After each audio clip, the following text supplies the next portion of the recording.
দেখতেই পাচ্ছেন প্রিয় দর্শক, এটা হচ্ছে পেঁয়াজু, বাট এটা হচ্ছে স্পেশাল পেঁয়াজু।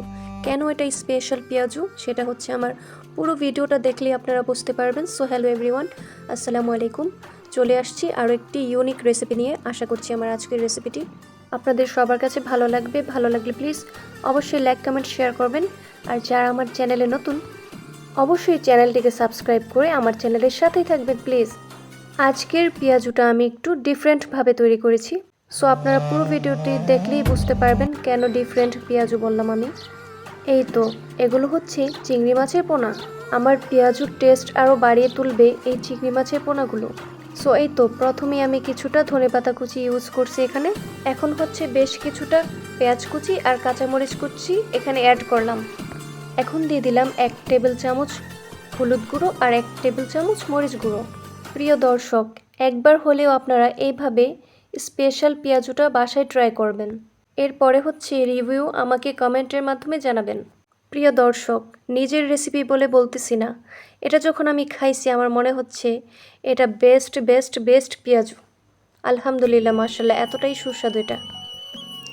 আর হ্যাঁ, অবশ্যই কিন্তু আপনারা খেসারির ডালটা নেবেন, তাহলে এটা অনেকটাই ক্রিস্পি হবে।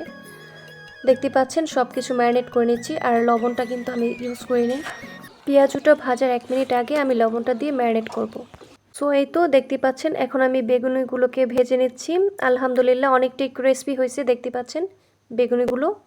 এর চেয়ে ভালো করে আমি বেগুনি বানিয়ে একটা রেসিপি আপনাদের সাথে শেয়ার করবো ইনশাআল্লাহ। সো আজকেরগুলো অনেক ভালো হয়েছে। এই তো দেখতে পাচ্ছেন পেঁয়াজুটা দেখতে কিন্তু অনেকটাই ক্রিস্পি লাগতেছে।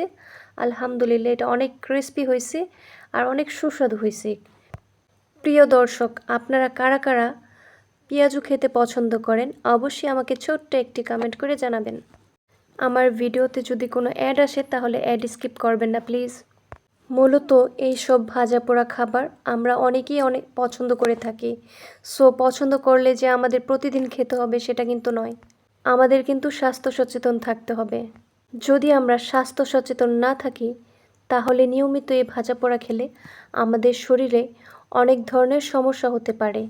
গ্যাস্ট্রিক, আলসার, তাছাড়া আরও অনেক প্রবলেমে আমরা পড়তে পারি। যেহেতু আমরা সারাটা দিন রোজা রাখি, সারাটা দিন আমরা উপোস থাকি, সো আমরা কিন্তু কোনো কিছুই খেতে পারি না, পানি বা কোনো ঔষধ। সো যার যেই ঔষধপত্রগুলো আছে সেগুলো আমরা হচ্ছে সাহারি খেয়ে ফেলবো। অবশ্যই এইসব অয়েলি ফুড আমরা অ্যাভয়েড করার চেষ্টা করব। আল্লাহ হাফেজ।